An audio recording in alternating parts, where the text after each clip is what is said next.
Bien, vamos a avanzar ahora con esta segunda parte, conociendo un poco sobre componentes. Eh,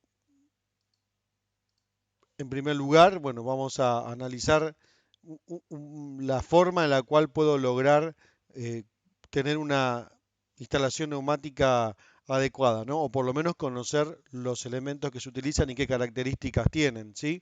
Entonces vamos a avanzar rápidamente. Un poco, bueno, la imagen general que podría tener ese sistema es esta, ¿sí? Donde lo que vemos acá es un conjunto de elementos como filtro, regulador de presión, este, que son la entrada al sistema de aire, ¿no? Entonces vamos a avanzar un poco con eso, ¿sí? Primero acá resumirles los tres tipos de secadores, digamos, lo básico sobre secadores. Uno es el de absorción, adsorción y refrigeración. Absorción. El aire ingresa y pasa por un material que hace la absorción de la humedad y el aire, al pasar por ese material desecante, sale mucho más seco, digamos, ¿no? ¿Cuál es el tema? Que la condensación va quedando en el fondo y por eso esto tiene un drenaje, ¿sí? Estos sistemas de absorción sirven para cuando tengo poca cantidad de humedad en el aire, porque también este material desecante hay que poderlo cambiar, digamos, ¿no? O sea, lleva bastante mantenimiento.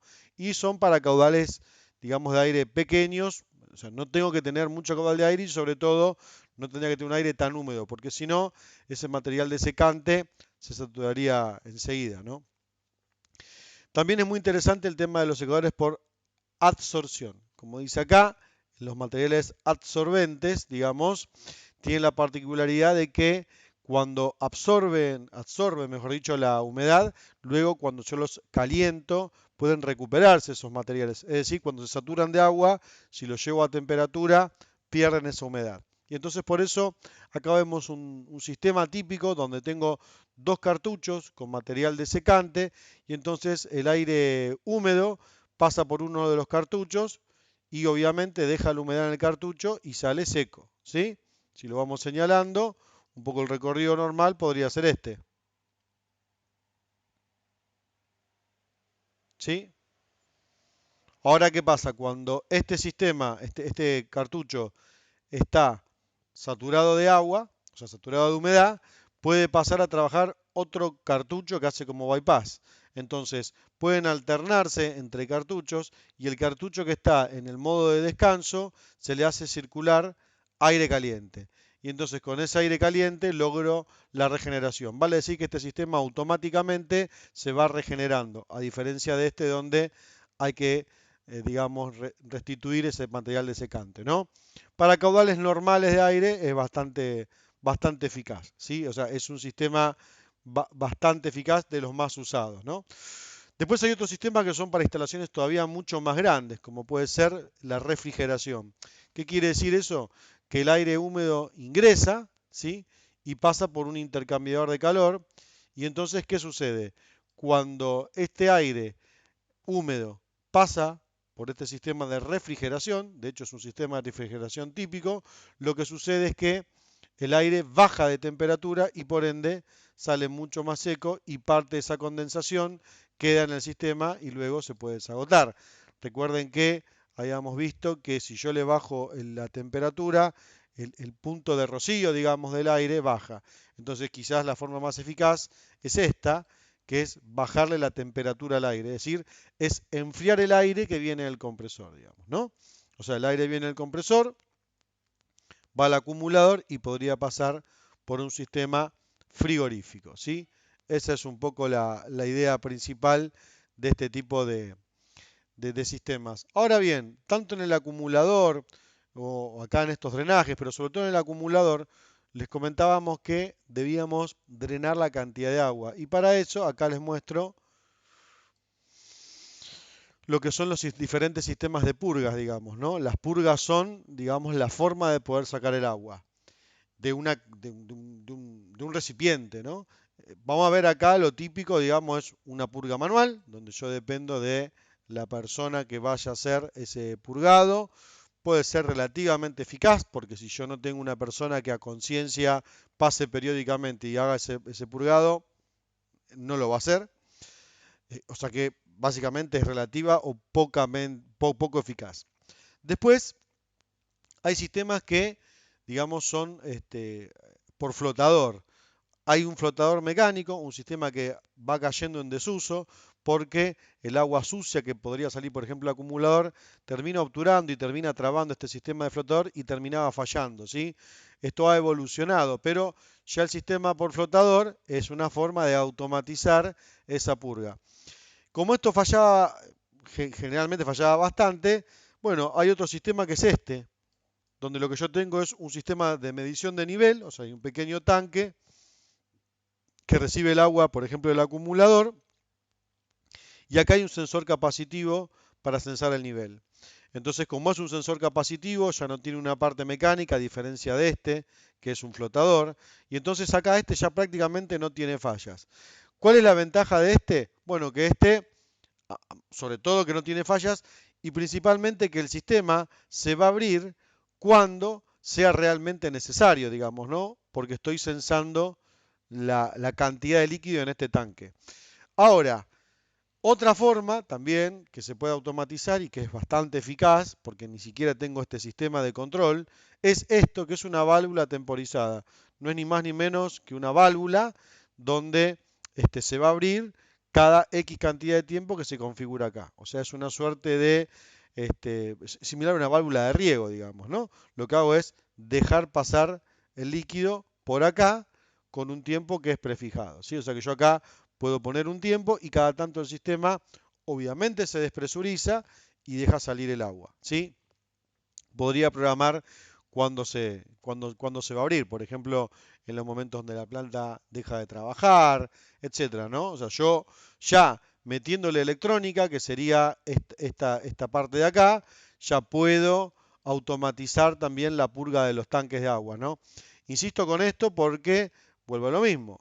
Si yo entro con el aire tan húmedo a cualquiera de estos tres sistemas, el sistema va a ser ineficaz o va a perder, digamos, se va a saturar muy rápidamente, ¿no? Por eso la idea es entrar con el aire lo más seco posible. Y entonces el acumulador ya hacía de primer trampa de agua y ahí vemos las formas de purgar ese agua. Interesante también este tema, el tema de los filtros, ¿no?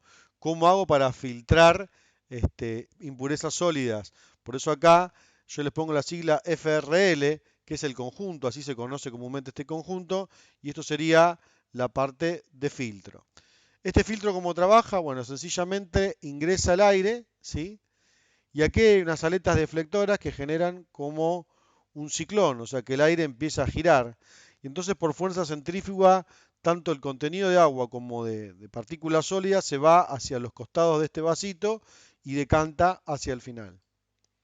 ¿Sí? O sea que acá abajo se empieza a acumular el agua que viene en la línea, ¿no? Acá viene agua, un poco de contenido de agua, ya debería llegar bastante poco, pero algo llegaría, ¿sí? Y más las impurezas sólidas, ¿no? Vamos a ponerle acá impurezas. Entonces, todo eso decanta acá. Y obviamente tiene un sistema de purgado, ¿no? Hay que tener en cuenta que este vasito, que es generalmente de color transparente, precisamente es para que quien haga mantenimiento esté al tanto y bueno, con un simple golpe de vista se dé cuenta que tiene que restaurar ese vaso, ¿no? Limpiarlo por lo menos. Después también otro tipo de filtro, un filtro coalescente, ya son para, digamos, partículas mucho más finitas, es decir, para sacar un aire con mucho menor contenido de polvillo. Y hay que entender que estos filtros ya, digamos, primero que son generalmente descartables, pero que además tienen acá un indicador de presión diferencial. ¿Qué es eso? Digamos, viendo este indicador de presión diferencial, lo que yo estoy viendo es que este filtro está en un estado o limpio o medianamente sucio o muy sucio. Pensemos que como el aire no tiene otro camino que no sea por el filtro, en la medida que el filtro se empieza a tapar, cada vez la caída de presión es más grande. Vale decir, yo tengo acá una presión, ¿sí? Y si esa presión, supongamos la presión 1 y la presión 2 son muy diferentes, vale decir que empieza a haber una presión mucho más chica a la salida, es porque esa diferencia de presión me está diciendo ojo que este filtro está muy tapado, ¿no? Por eso acá hay que actuar y cambiar ese filtro. O sea, hay que limpiarlo, hay que sustituir el cartucho filtrante, ¿no? Todo esto para explicarles lo siguiente. Cuando veíamos las calidades de aire, lo que veíamos que había calidades de aire que tenían un contenido de polvillo muy pequeño.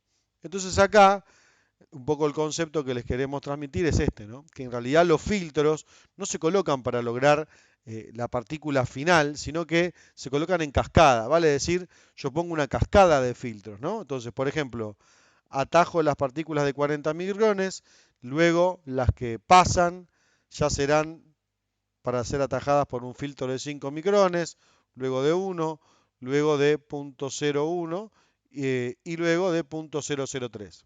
¿Qué quiere decir? Si yo pusiera directamente este filtro para partículas que van a quedar en un filtro de 40 micrones, este filtro se obturaría inmediatamente, ¿no? Se obturaría muy rápido, con lo cual o tendría que estar haciendo mantenimiento todo el tiempo o, lo que es peor, tendría una caída de presión muy grande en el filtro, ¿no? Por eso generalmente para lograr, como dice acá, un aire de calidad tipo 141, recuerden que este primer número, el 1, tiene que ver con la partícula sólida, precisamente lo que se hace es colocar una cascada de filtros para que vayan quedando atrapadas las partículas de la más grande y así las más chicas sin que todo el sistema se colapse, digamos, ¿no? Igualmente acá, digamos, ¿no? Por ejemplo acá, otro consejo, ¿no? Si queremos alcanzar un aire tipo 121, fíjense que el número, este segundo, el 4 o el 2, es el contenido de agua. Y fíjense que a la misma cascada de filtros de arriba, acá se le agrega un secador para que baje la temperatura del aire, como dice ahí, a menos 40 grados, y entonces el aire prácticamente no va a condensar, no va a tener contenido de agua, ¿no? Recuerden el esquema del punto de rocío. O sea que de esta forma yo lograría un aire de calidad tipo 121 según esa norma ISO. Es simplemente para tener ese concepto, digamos, ¿no? Generalmente uno explica que hay un filtro, pero no explica que hay una cascada de filtros, porque si no, yo no lograría filtrar con eficacia, ¿no? Bien, para pasar a otro elemento interesante, también importante acá, por ejemplo, en la industria alimenticia, es un filtro de carbón activado que me permite a mí también sacar un poco el contenido de aceite, vale decir, yo tengo un contenido de aceite residual del motor, acá con este filtro de carbón activado lo podría quitar, ¿sí? O sea que también podría agregarle este filtro. Hay que entender también que yo, cada elemento que agrego, voy a generar una caída de presión. Por eso solamente agrego los elementos que son necesarios, digamos, ¿no? Si yo estuviera trabajando en una industria metalúrgica, la verdad que haya un poco de contenido de aceite en el aire, no me molestaría, por eso no usaría este elemento. Ahora, si estoy fabricando alimentos o medicamentos, evidentemente, o electrónica, evidentemente necesito sí sacar todo eso que puede contaminar el sistema de trabajo. Entendamos que cuando el aire escapa por una válvula, ese aire queda cerca de la zona de trabajo, ¿no? Por eso podría contaminar. Así que también se puede agregar un filtro con carbón activado. Después, bueno, acá de ese conjunto de FRL mostrarle lo que es la reguladora de presión, sencillamente. O sea, acá el aire pasa, ¿sí? Y pasa siempre venciendo la fuerza que hace este resorte. Este resorte es el que se regula con esta rueda que está acá, que es un poco lo que dice este símbolo, digamos, ¿no? Con esta rueda, digamos, yo regulo la fuerza que va a hacer este resorte y eso va a ser lo que se va a poner un poco al paso del aire con cierta presión. Entonces, lo que hago yo es compensar qué presión quiero a la salida en función de la fuerza de este resorte. Es el típico regulador de presión que hay a la entrada de cualquier sistema, ¿no? Lo más adecuado es que tengan un manómetro. También hay que destacar que ya hay de estos dispositivos totalmente electrónicos que se pueden manejar con la salida de un PLC, pero el hecho, aunque sea manual, de tener un manómetro, ¿para qué? Para saber regular qué presión voy a tener de trabajo a la salida, ¿no? O sea, para poder regular esa presión. En este caso son reguladores que lo que hacen es disminuir la presión, ¿no? Yo podría entrar, por ejemplo, con una presión de 10 bar y salir con una presión de 6 bar sin ningún problema, ¿sí? O sea que este tornillo lo que hace es restarle presión a ese sistema. Aquí está el símbolo. importante conocer los símbolos. Bien, el otro elemento de ese conjunto FRL que es importante, les compartí una bibliografía para que puedan indagar y entender mucho más sobre el tema, sin mostrarles acá los tópicos, ¿no? Los temas que no deberíamos dejar de contar en todo esto. El lubricador, ¿sí? Después pueden indagar, pero para recordar lo que sí o sí hay que explicar. Lubricador. El lubricador, sencillamente, bueno, primero que el lubricador tiene que ser necesario. Si no es necesario, no hay que ponerlo porque se supone que una válvula ya actual, con el nivel de ajuste mecánico que tiene, no es necesario lubricarla. Esa es la realidad. Excepto que sí sea necesario, ¿por qué? Porque el aire no logra una buena calidad, porque el ambiente no permite lograr un aire de mejor calidad, etcétera, ¿no? Entonces, bueno, ¿cómo trabaja el lubricador? Muy sencillo. El aire ingresa por acá y sale, y acá en el medio hay una suerte de tubo Venturi, digamos, ¿no? Entonces, ¿qué quiere decir? Este aire cuando pasa a una cierta velocidad genera una depresión que hace que este tubo succione el aceite y el aceite sube y yo puedo regular, ¿eh? Acá se ve un tornillo para regular cuánta cantidad de lubricación quiero.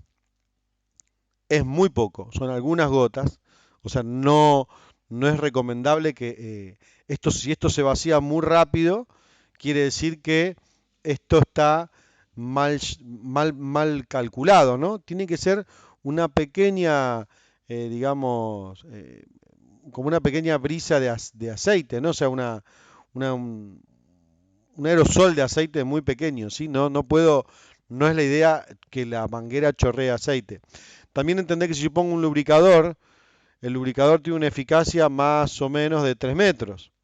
Vale decir que si yo pongo el lubricador, ese aceite que va a salir del lubricador tiene inercia como para caminar unos 3 metros. Después de los 3 metros ya ese aceite no llega. Con lo cual también el lubricador hay que tratar de colocarlo cerca de la zona de trabajo, ¿no? Yo podría solamente poner un lubricador, más allá de poner todo el conjunto de FRL. Generalmente explicamos el conjunto de FRL, lo que no explicamos es que los filtros pueden estar en cancada, que el lubricador, digamos, tiene que estar cerca de la zona de trabajo, ¿no? Acá el consejo más recomendable es poner en los primeros metros, después del lubricador, una manguera transparente y de esa forma yo puedo ver cómo se está, cuánto aceite está quedando en la manguera, ¿no? Porque si el aceite queda todo en estos primeros metros, aguas arriba no llega, con lo cual no tiene ningún sentido. Por eso esto debe ser duradero, digamos, ¿no? No se tiene que ir rápidamente. Acá un detalle un poco más expandido de lo que es el lubricador, digamos, ¿no? Insisto, salvo que sea necesario, si no, lo aconsejable es no lubricar. Bien, avanzo ahora hacia otro tópico que es el de los actuadores y las válvulas, digamos, ¿no? Ver los elementos que nos permiten comandar esos otros elementos que hacen el trabajo que son los actuadores, ¿sí? Entonces, empecemos un poco por hablar algo sobre actuadores. Insisto, hay una bibliografía para ampliar, ahí después la pueden consultar. Acá mostrarle algunos actuadores como para entenderlo bien. El típico cilindro lineal, como puede ser como puede ser ¿sí? Que trabajan linealmente, es decir, este vástago se mueve de manera lineal.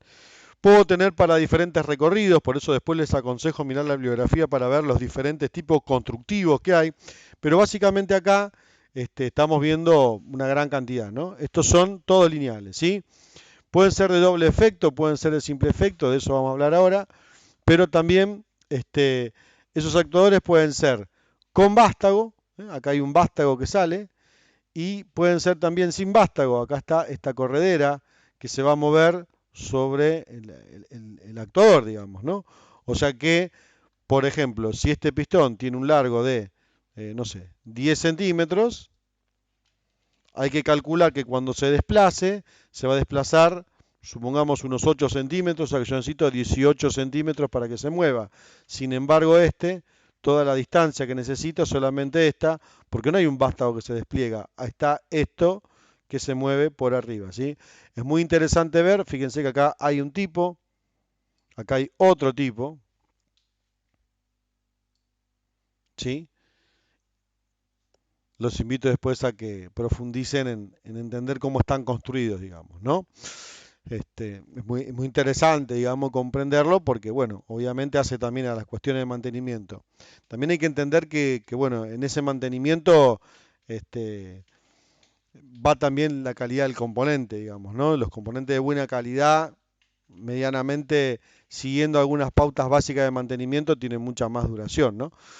También quería mostrarles acá que así como hay actuadores que son lineales, o sea que se mueven en la longitud, también hay actuadores que son rotativos. ¿Eh? Este, por ejemplo, gira, o sea, con el aire comprimido que ingresa, lo que logro es un giro, ¿sí? Igual que este, donde esta plataforma gira, o igual que este, donde esto también gira. ¿Sí? No es un motor neumático, ¿eh? No da vueltas a revoluciones por minuto, no es lo que tiene un atornillador neumático, por ejemplo, son actuadores giratorios, es decir, giran una cantidad de grados menor a 360, que se tienen unos topes para poderlo fijar, y yo puedo regular cuántos grados puede girar, pero no empieza a girar y dar vueltas a varias revoluciones por minuto, sino que es un actuador que hace un movimiento giratorio, ¿sí? También voy a encontrar otros tipos, por ejemplo, los que tienen una carrera muy corta, pero una superficie muy grande, que son como para dar un golpe, por ejemplo. Estos que son músculos neumáticos, muy interesante. Estos músculos neumáticos lo que voy a lograr es mucha fuerza y un recorrido muy corto, pero mucha fuerza. ¿Por qué?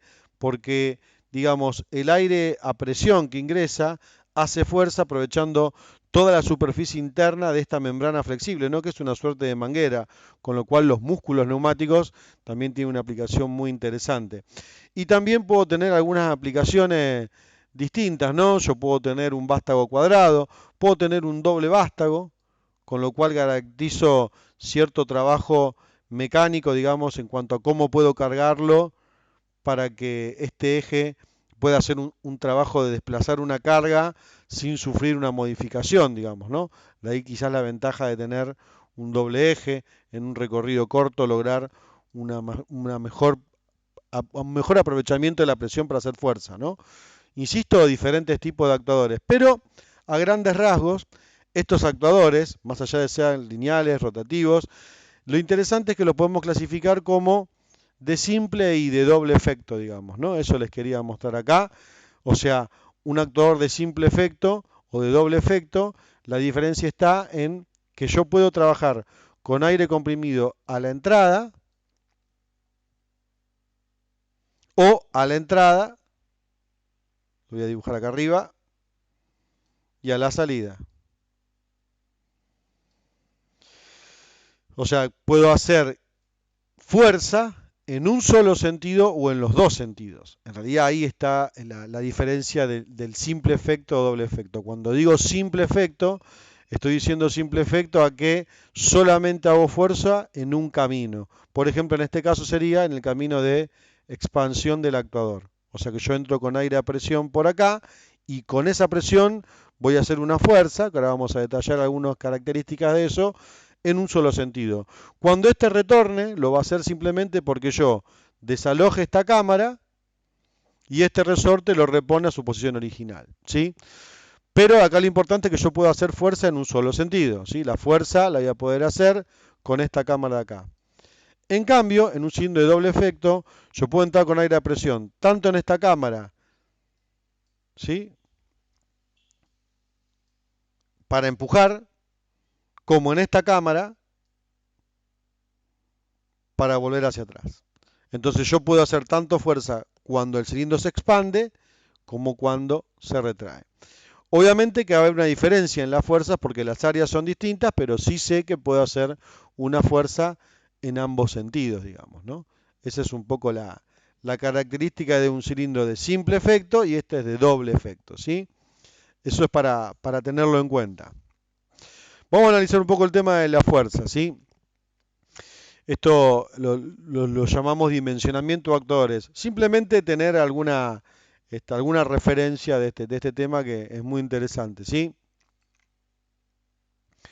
Primero, saber que la fuerza va a estar dada por el aire que voy a meterle a presión al actuador, pero lo que importa acá es el área ¿Cómo calculo el área de este pistón, ¿no? Entonces acá tengo la fórmula para calcular el área, ¿sí? Entonces, la fuerza, como les estábamos diciendo, es la presión por el área. Vale decir, si yo entro con el aire a una determinada presión, en función del valor de este área, yo voy a obtener una fuerza que va a ser la fuerza que básicamente va a ser lo que a mí, digamos, ¿por qué elijo un actuador? Va a ser por la fuerza que tiene que hacer. Digamos, yo lo que quiero con el actuador es mover una carga, entonces lo hago a partir de la fuerza, ¿sí? Ahí decimos fuerza teórica, ¿por qué? Porque si yo multiplico esa presión por el área, me va a dar una fuerza, pero que es teórica, o sea que no estaríamos teniendo en cuenta ni las fuerzas de rozamiento, o sea, digamos, no estaríamos teniendo en cuenta el sistema real, ¿no? En la teoría, la presión por el área me da la fuerza, pero en la realidad yo tengo que tener en cuenta lo que es un sistema mecánico verdadero, ¿no? Entonces, por eso, acá la resistencia al movimiento y el rozamiento hacen que esa fuerza teórica en realidad rinda un poco menos. Es importante que esto esté con una suerte de una sana sobredimensión, digamos, ¿no? Como para que el actuador pueda trabajar de manera, digamos, eficaz, ¿sí? Ahí estamos viendo eso y acá les estoy mostrando que, digamos, aproximadamente, estas fuerzas de rozamiento y estas fuerzas de resistencia al movimiento las podría considerar entre un 5 y un 20% de la fuerza teórica. O sea que yo tendría que pensar que de esto que calculo en teoría, que es la presión por el área, me va a rendir por lo menos un 15 o un 20% menos. No estaría mal tomar ese 20%, ¿sí? Como para no tener ninguna sorpresa a la hora de ponerlo en trabajo.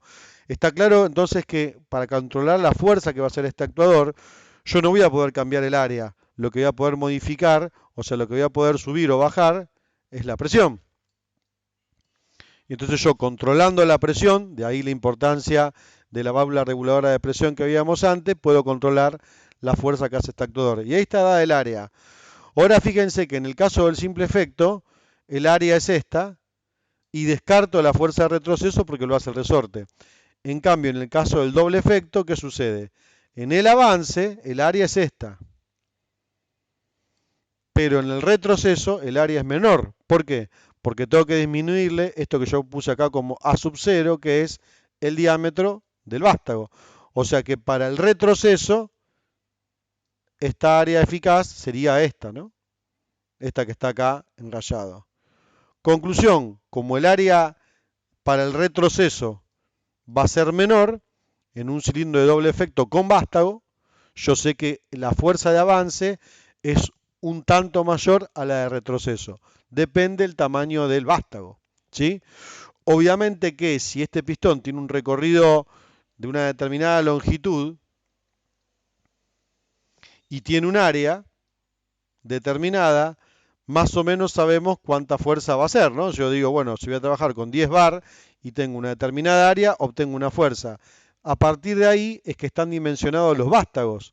¿Por qué? Porque si este vástago no tuviese el diámetro necesario, cuando yo hago una fuerza, lo que puede pasar es que este vástago se tuerza, digamos, ¿no? Entonces, si este vástago pierde digamos, ese eje longitudinal, cuando quiera entrar nuevamente al émbolo, bueno, obviamente no lo logra, es decir, no tiene que doblarse este vástago. Por eso, estos diámetros son estandarizados en función del área y en función de la carrera. Ya están diseñados, ¿no? Por eso yo no escojo, digamos, libremente un vástago u otro, un pistón u otro. Simplemente voy a una tabla donde encuentre componentes, digamos, estándares, ¿no? Pero esto es una idea para tener y poder explicar, digamos, ¿no? Que el pistón cuando avanza hace más fuerza que cuando retrocede. En el caso, insisto, de un cilindro de doble efecto con vástago, ¿sí? En el simple efecto, la fuerza de retroceso es despreciable, digamos, ¿no? Acá, mostrarles esto, ¿no? O sea que en este caso, este área va a ser la misma fórmula que esta, la única diferencia que el diámetro al cuadrado le resto el diámetro al cuadrado del vástago. Por eso me va a dar menor, ¿sí? O sea, tengo menos área eficaz, ¿sí? Ese es un poco el concepto. Bien, ahora otra cosa importante que me interesa destacarles, que es la siguiente, ¿no? Este aire, digamos, el aire que ingresa acá, tiene que llenar todo el volumen de la cámara que desplaza. Por lo tanto, otro parámetro importante en los actuadores neumáticos es el caudal. Vale decir que si yo multiplico el área por la carrera, esto que está puesto como S viene de stroke, la carrera, o sea, el área por la carrera me da el volumen de este actuador, ¿no? O sea, yo tengo el área y si yo a esa área le pongo una altura, que es la carrera, ¿no? Supongamos que esto es como una suerte de recipiente, esto que está acá es un volumen, tantos centímetros cúbicos, tantos metros cúbicos de aire. Entonces, esos centímetros cúbicos o metros cúbicos, digamos, son los que yo sé que tengo que tener de aire para que esta cámara se complete totalmente y este pistón alcance todo su recorrido. Y en este exactamente lo mismo, ¿no? Tanto cuanto ingreso a la cámara del lado del émbolo como a la cámara del lado del vástago. ¿Qué otro parámetro importa? Este. ¿Qué es la N? La cantidad de ciclos que hago por minuto. Porque si este vástago, por ejemplo, o sea, este actuador necesita este área por la carrera, me da, supongamos, 100 centímetros cúbicos de aire, si hace 10 ciclos por minuto, entonces sé que por minuto necesita 100 por 10 centímetros cúbicos de aire, ¿no? O sea, la cantidad de acciones que hace esto por minuto son importantes para dimensionar el caudal. ¿Por qué es importante tener este parámetro? Porque si yo sumo todos los actuadores que tengo a lo largo del sistema y contemplo estas ecuaciones básicas, lo que obtengo es, bueno, precisamente qué capacidad debería tener ese compresor para generar aire, ¿no? Por eso acá les muestro el caudal de aire, es el área por la carrera, por la cantidad de ciclos por minuto, y en el caso del doble efecto, podría ser este mismo cálculo, pero multiplicado por 2, porque acá yo necesito aire, tanto para que avance como para que retroceda. Podríamos decir que del lado del retroceso voy a necesitar un poco menos de aire porque tengo menos volumen, porque tengo menos área eficaz. Bueno, tampoco hace falta hilar tan fino, ¿no? Es decir, otro tema, el caudal de aire que te necesito para el sistema tiene que estar sobredimensionado, porque si no puede ser que el sistema se quede sin aire y entonces el movimiento de los actuadores sea errático. Piensen que si yo me quedo sin aire a la mitad del recorrido, este pistón no termina de completar su recorrido y por ende el trabajo mecánico que tiene que hacer no lo hace. Por eso es importante que el caudal siempre alcance para completar todos los actuadores en todo su volumen, ¿no? Interesante para ver el tema del caudal. Así como con la fuerza, vamos a avanzar en esto, ¿no? Con la fuerza, el parámetro que opera es la presión, ¿sí? O sea, a mayor o menor presión tengo mayor o menor fuerza. Quedémonos con esta fórmula que quizás es la más sencilla. También acá lo que podemos ya concretar para analizarlo es que si yo regulo el caudal de aire, ¿no? Si yo regulo el caudal de aire, lo que voy a terminar regulando es la velocidad del actuador. O sea, por eso después vamos a ver que con el caudal regulamos la velocidad, ¿sí? Es muy importante eso a tener en cuenta, ¿sí? O sea, es la velocidad. No tocando la presión regulo la velocidad, sino tocando el caudal. Vale decir, si yo este volumen lo completo en un tiempo más extenso, por ende este actuador se mueve más lento, digamos, ¿no? O lo contrario, ¿no? Si lo completo más rápido, se mueve más rápido, ¿sí? Interesante eso ahí. Bien, avanzo ahora a otro resumen breve así de los tópicos que hay que explicar en la neumática y muy fundamental el tema de las válvulas, ¿no? Que son los componentes que, digamos, distribuyen el aire en principio o hacen otras cosas con el aire comprimido antes de que llegue al actuador. O sea, la válvula es la que le entrega el aire al actuador, ¿no? Entonces, acá vemos algunos dibujos, vemos que hay válvulas que pueden estar sueltas, vemos que hay conjuntos que pueden ser como una batería de válvulas, donde yo lo que hago es simplificar el conexionado mecánico, ¿no? Supónganse acá, por ejemplo, esto es un conjunto, ¿sí? Donde tengo válvulas eléctricas, electroválvulas, tengo 1, 2, 3, 4, 5, 6 válvulas, ¿sí? Pero todas las válvulas se alimentan por un mismo conector y el aire escapa por dos mismos conectores. Entonces, en lugar de, digamos, colocar una con alimentación de aire para cada válvula por separado, lo hago en un conjunto que alimento a todas las válvulas y lo mismo al ponerle un filtro a los escapes, digamos, ¿no? Entonces yo puedo tener una válvula suelta o conjuntos donde agrupo varias válvulas y simplifico el tema del conexionado de las mangueras de aire. También hay otros conjuntos que se llaman terminales de válvula, pero esos terminales de válvula ya tienen una electrónica. Acá simplemente es el conexionado mecánico del aire para la válvula. Se los conoce acá como baterías de válvulas, ¿no? Es un conjunto donde meto muchas válvulas para simplificar el conexionado de las mangueras. Esto es fundamental para tenerlo en cuenta. Fíjense, muy interesante, es muy sencillo también, ¿no? ¿Cómo se clasifican las válvulas? Válvula de dos vías, dos posiciones. ¿Qué significa esto? Dos vías, tengo una conexión, otra conexión. ¿Qué dos posiciones? Esta es una posición y esta es la otra posición. Vale decir, la válvula va a arrancar en una posición y cuando conmute va a pasar a la otra. Por eso es una válvula 2-2. Dos vías, dos posiciones, ¿sí? Recuerden eso, ¿no? Empezamos por esta que es la más sencilla, es decir, cantidad de vías, ¿cuántas conexiones tiene la válvula? Dos vías. Cantidad de posiciones, esta es una posición que podría ser la de reposo, la válvula arranca así y cuando conmute la válvula queda trabajando en esta posición. Acá sería esta válvula 2-2 sería en esta posición el aire ingresa por 1 y sale por 2 y en esta posición si el aire ingresa por 1 no puede salir por 2. Así queda obturada la válvula. Después vamos a ver ejemplos para las aplicaciones, ¿sí? Después acá una válvula de 3 vías y 2 posiciones. 3 vías y 2 posiciones. ¿Qué quiere decir? Fíjense. 3 vías. Por acá ingresa el aire, por acá sale el aire y por acá escapa el aire cuando la válvula desaloja el volumen de aire, ¿no? Por esto es una válvula 3-2. 3 vías, las que acabo de señalar, las dos posiciones, ¿sí? Vuelvo acá a marcarlo, las 3 vías, una vía, 2 y 3.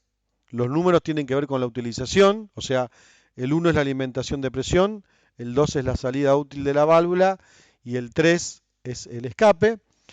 Y las dos posiciones, ¿no? La válvula o está así o está de esta manera. Ahora después con ejemplos donde vemos circuitos, eso se entiende mucho mejor, pero no quería dejar de dejarles esta diapositiva para que puedan utilizarla. Acá, 4 vías, 2 posiciones. Una vía, 2 vías, 3 vías, 4 vías. Cuando hablamos de vías hablamos de esto, ¿no? Esto. Las conexiones que tiene la válvula, ¿no? Por ejemplo, acá esta válvula tiene una conexión de aire, dos conexiones para el escape y acá tiene dos salidas útiles, digamos, ¿no? O sea, ver esta parte, ¿no? Insisto, después cuando hacemos circuitos se ve mucho más claramente. Por último, mostrarles acá, hay más configuraciones, pero por lo menos acá las más básicas, 5 vías, 2 posiciones. Una vía, ¿sí? La vía número 2, la vía número 3, la 4 y la 5, ¿sí? Estas de arriba que son las pares, son la 4 y la 2, esas dos son las vías de utilización, son las que irían al actuador, por ejemplo, ¿no? La 1 es la alimentación de aire y la 5 y la 3 son los escapes, ¿sí? Limpio acá este dibujo para marcárselo, acá tengo 5 vías, 2 posiciones, tengo la vía de alimentación, por ahí ingresa el aire va a salir por esta vía o por esta vía, según la posición que asuma el pistón, y después tengo los escapes que son 5 y 3. O sea, eso es para que el aire se desaloje del pistón, ¿sí? Insisto, con los circuitos eso se entiende mucho más claramente, digamos, ¿no? Ahora, estas vías, que básicamente es obturar o no el paso de aire, constructivamente la válvula puede tener estas configuraciones, ¿no? Pueden ser válvulas de asiento o válvulas de deslizamiento, ¿no? A grandes rasgos serían los dos tipos que existen, es decir, una corredera que se desliza y bloquea el paso de aire de una conexión a la otra, ¿sí? O un asiento que literalmente se apoya, asienta sobre una salida y entonces el aire va hacia este lado o, si esto pudiese bajar, va hacia acá. Diferencias. Las válvulas de asiento son más estancas, quiere decir que tienen menos propensión a las fugas, ¿sí? También requieren mayor fuerza de accionamiento, por lo tanto, seguramente se comporten de manera más lenta. En cambio, las válvulas de deslizamiento son menos estancas, vale decir que acá puede haber una pequeña fuga de aire, sobre todo con el desgaste de la válvula, lo que sí que estas válvulas necesitan menor fuerza de accionamiento porque el movimiento es distinto, digamos, ¿no? Se logra de manera distinta. Conclusión, según la aplicación puedo encontrar un tipo constructivo u otro, pero sí que son las dos formas de lograr esas vías, digamos, ¿no? O sea, cuando nos referimos a vías, ahora acá les voy a agregar un esquema que creo que los puede ayudar bastante a entenderlo, es esto, digamos, ¿no? Acá estamos analizando una válvula 5.2, ¿sí? Una válvula 5.2. Presten atención que esto es muy interesante, ¿no? Una válvula 5.2. La conexión de 1 hacia 2 es esta, ¿sí? Ahora, eso es cuando este vástago está con presión en esta conexión 1-2, o sea que acá yo tengo aire a presión, y ese aire a presión está cargando esta cámara, por eso este vástago está contra allá. Cuando yo libere esta cámara, este 1-2 la libere, o sea que ahora este aire no esté, y le ingresemos un pulso de aire por 1-4, vale decir que ingresamos aire por acá, digamos, esta válvula va a conmutar y este vástago se va a desplazar hacia la derecha y entonces va a quedar conectado 1 con 4, ¿sí? Eso es lo que vemos acá. Vamos a mirarlo ahí en el dibujo del esquema del símbolo de la válvula, ¿no? O sea, cuando la válvula no está activada, el aire pasa de 1 hacia 2. O, por ejemplo, podríamos decir, si no, cuando el aire ingresa de 1 a 2, o sea que el vástago está, digamos, como desplazado hacia la izquierda, y entonces la conexión es de 1 hacia 2. Y esto es lo que pasa internamente en la válvula, ¿sí? Obviamente yo no lo veo moverse a este vástago, pero veo el efecto, ¿sí? Ahora, ¿qué pasa? Fíjense, cuando esta cámara está llena de aire y este vástago se desplaza hacia la izquierda, entonces, al desplazarse hacia la izquierda ese vástago, esta cámara de acá está sin aire para que haya una diferencia de presión y este vástago se desplace, ¿sí? Es lo que vemos ahí en la figura. Ahora, cuando yo libero esta cámara, por eso está en un color celeste más claro, y cargo con presión esta cámara, esta válvula se desplaza hacia la derecha. Y ahí queda conectada de 1 hacia 4, ¿sí?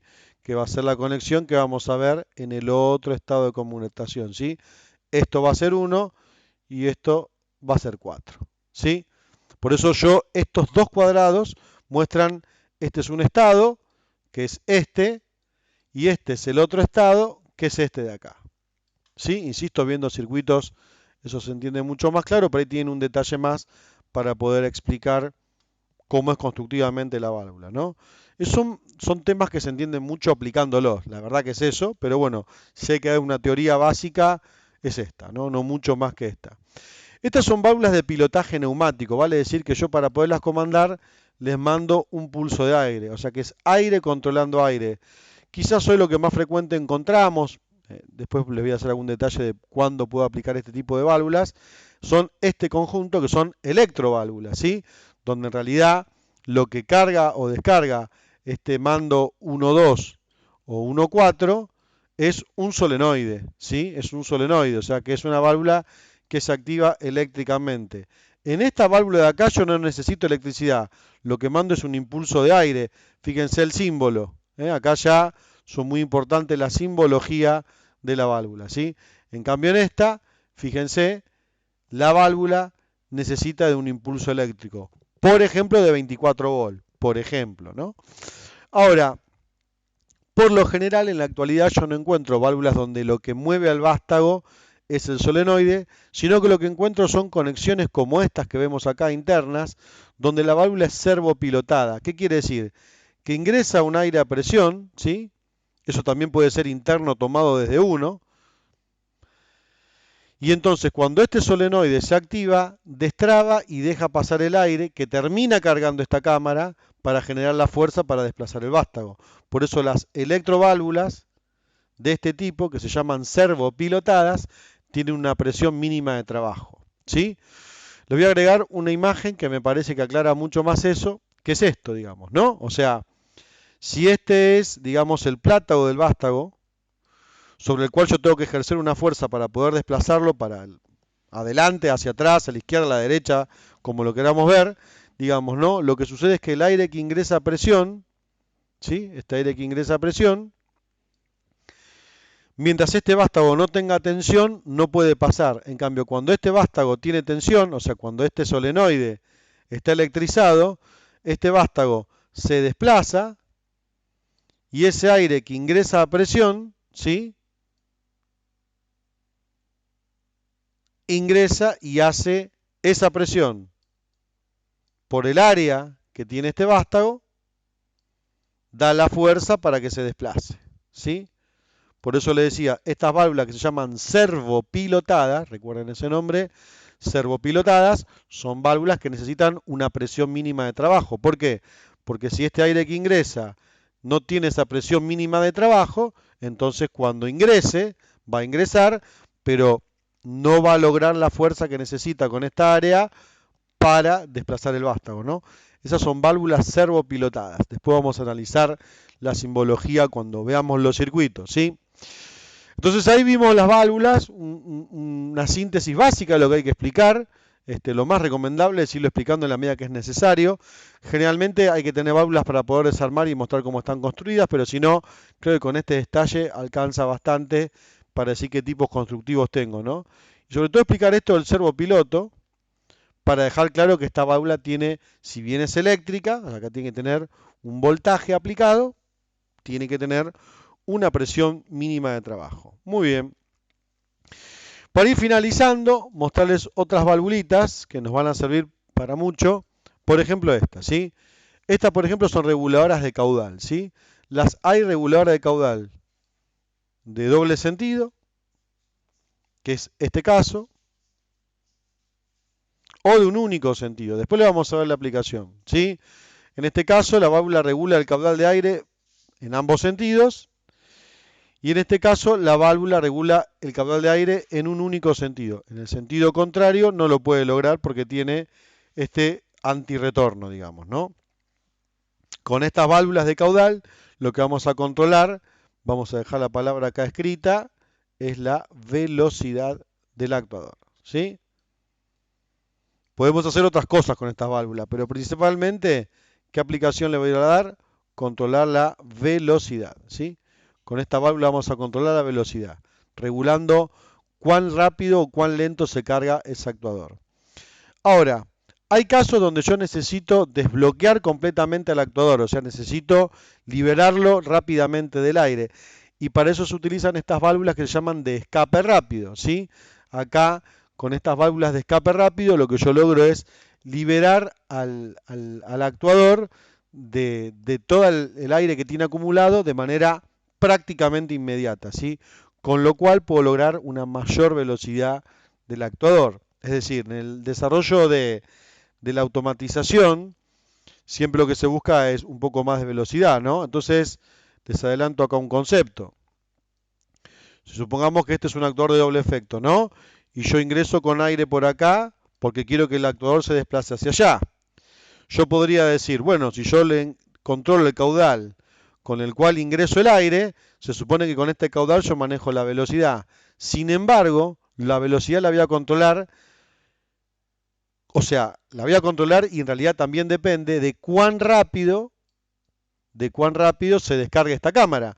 Porque si esta cámara se descarga lentamente, amortigua la velocidad con la cual se desplaza este actuador, ¿sí? Entonces ahí es importante también tener en cuenta que la velocidad con la cual se va a desplazar el actuador depende de la velocidad de vaciado del actuador, ¿sí? Eso es muy interesante. Entonces, donde yo necesite que este actuador se desplace a máxima velocidad o se mueva rápidamente, ahí utilizo una válvula de escape rápido para liberar esta cámara prácticamente de manera inmediata, ¿no? O sea, prácticamente la dejo sin aire inmediatamente y entonces esta puede empujar más rápido. ¿Sí? Es sencillamente eso. Son válvulas para controlar la velocidad del actuador. Básicamente esa va a ser la principal aplicación que le vamos a encontrar, ¿sí?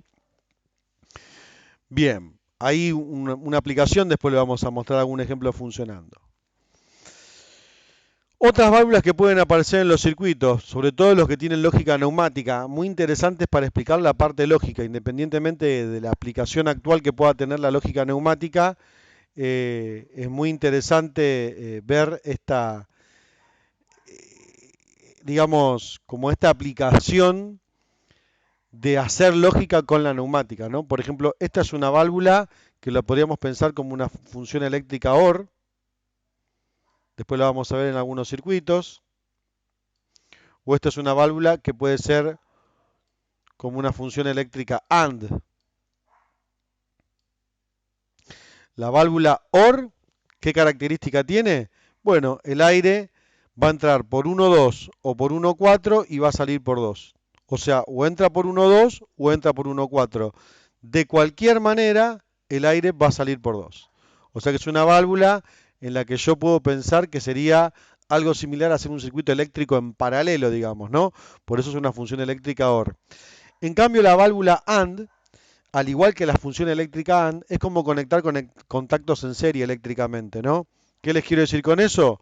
Bueno, yo para lograr que salga aire por 2, si yo tengo aire solamente en este piloto 1,2, no pasa el aire porque el vástago está hacia acá.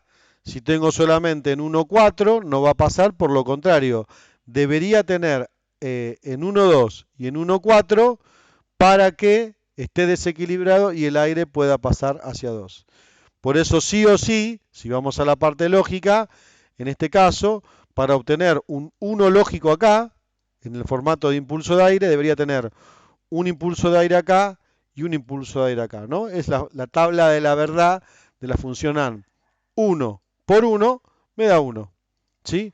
O sea que yo tengo una lógica AND, puedo tener que tener esta configuración, ¿no? Insisto, esto ha evolucionado muchísimo hacia el eléctrico, pero existen válvulas neumáticas que hacen funciones lógicas. Después lo vamos a ver en algún circuito. Acá, bueno, recordarles y darle otro ejemplo más de la importancia de la válvula reguladora de presión, un poco también para tener en cuenta eso, digamos, ¿no? Que diferenciar que esta válvula reguladora de presión lo que me va a permitir controlar es la fuerza, así como la de caudal controla la velocidad, que después vamos a ver cómo hay que conectarla. Acá lo que sabemos que con esta válvula lo que logramos es la fuerza del sistema, ¿sí? La fuerza del sistema se logra con este tornillo que da fuerza a este resorte y hace que esta membrana se oponga y entonces, digamos, genere una caída de presión acá. Porque entendamos que, similar a lo eléctrico, si se quiere, lo que tengo que lograr en esta válvula es una caída de presión, ¿no? Si yo ingreso con una presión de 10 bar y quiero salir con una presión de 6 bar, tengo que lograr que en esta válvula se caigan esos 4 bar. Bueno, esos 4 bar, que son como una suerte de, digamos, de caída de potencial, la regulo con este tornillo. Conclusión, esta válvula, ¿dónde está la vida útil y dónde está la salud de esta válvula? En este tornillo, digamos, ¿no? Si este tornillo y este resorte empiezan a regular mal o dejan de regular, la válvula no me sirve, ¿no? Por eso lo importante es tener en cuenta ahí la salud de esas válvulas, digamos, ¿no? Y la importancia. Y rescatar eso, que para mí es muy importante. Con esta voy a regular la fuerza del sistema y con estas voy a regular la velocidad, ¿sí? Muy bien. Esperando que este resumen haya sido de utilidad. Insisto, es un resumen, por eso les dejé una bibliografía para que puedan consultar, para profundizar en todos estos temas y en todos los tipos constructivos que pueda haber. Acá les hice una suerte de síntesis de los tópicos básicos de lo que serían componentes neumáticos, ¿no? De los más generales, digamos, ¿no? Entendiendo estos componentes se pueden entender los otros que pueden ser quizás un poco más, digamos, más complejos de funcionamiento. Así que bueno, muchísimas gracias y nos vemos en la próxima unidad.